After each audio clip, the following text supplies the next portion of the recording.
Friends, it's Marie and welcome back to my channel and welcome back to my series on my Tonic memory book.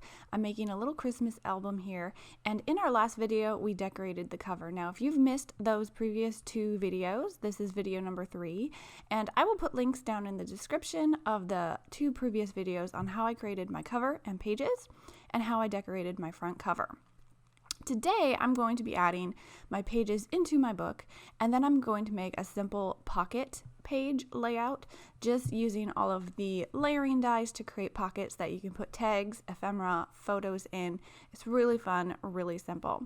So in my last video I did mention that it might be easier to decorate your whole book before putting the pages together. I am breaking that rule.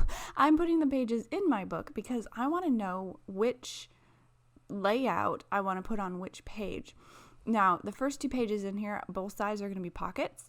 I wanted to make sure I got the right sides for that layout, so that's why I'm putting it in here. You can definitely do it with the pages in.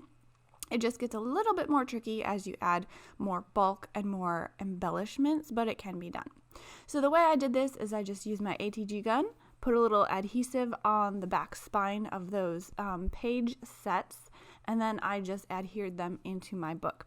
Now if you want them perfectly spaced, you can cut a spacer piece of cardstock, whatever width you want, hold it between the pages, and then put them in. And that will perfectly space things. I kind of eyeballed it. I feel like that worked fine. By the time I get lots of embellishments on here, it's going to be a thick book, and that's why I like to leave all that space between my pages. And then I'm just taking my bone folder and just scoring those creases so my pages will easily turn. And that's how I put my pages in my book. Super simple. And now let's move on to decorating the first two pages. Now I'm using some more of that crimson silk, and I am cutting it with my layering piece. Now the biggest die here is the page die that I use for all of my book cover and pages, and the layering piece fits perfectly on that page and leaves a little bit of a border. And I mentioned in my last video that I did use the professional side of my die cut page on the inside, because on the outside I covered the whole thing with some of that crimson silk. You don't see sort of the back side.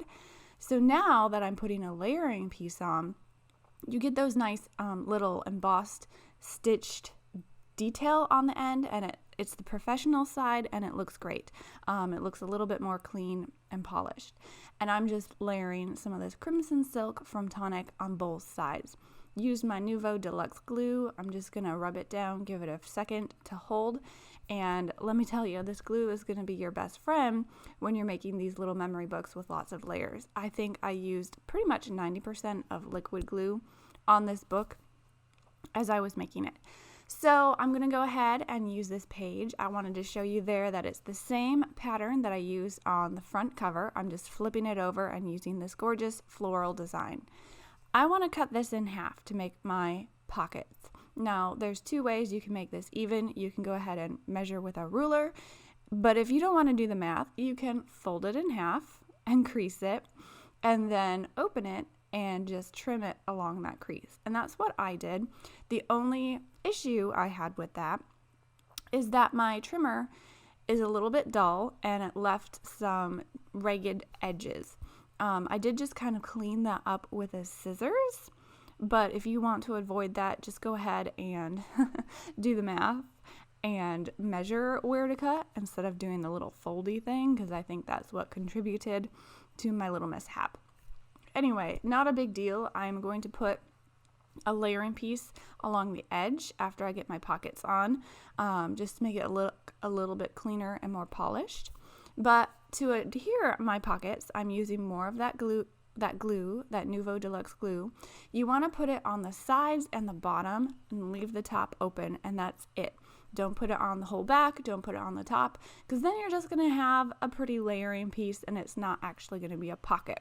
You want to leave the top open to slip things in there. So I have both sides adhered down. I'm taking some of this Harvest Gold cardstock from Tonic, and I've used this on the front as well. All links to all things that I used are in the description if you want to check it out. I don't know if I mentioned in this video, I have mentioned in the previous videos, that I am using the Christmas in the Country collection designed by Frank Garcia. It's a Prima pattern paper collection.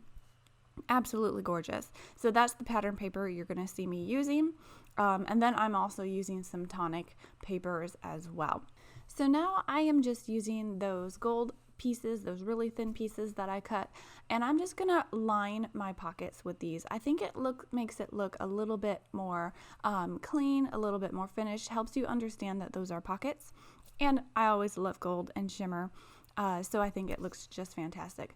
Again, I'm using my Nuvo Deluxe liquid glue, just putting a tiny line along the edge of the pockets and then layering my gold piece over that. Now, these gold pieces are a little bit longer than my pocket.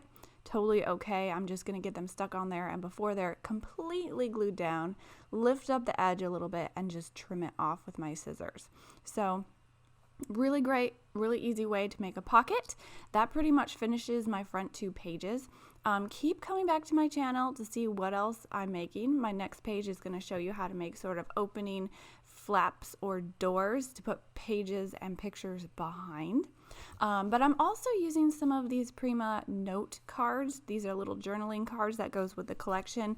I think they're about 3 by 4. They tuck in perfectly into this little pocket. And in future videos, you may see me using some little tab dies that cuts out a little tab that you can glue to the top. You can see them in the pictures here.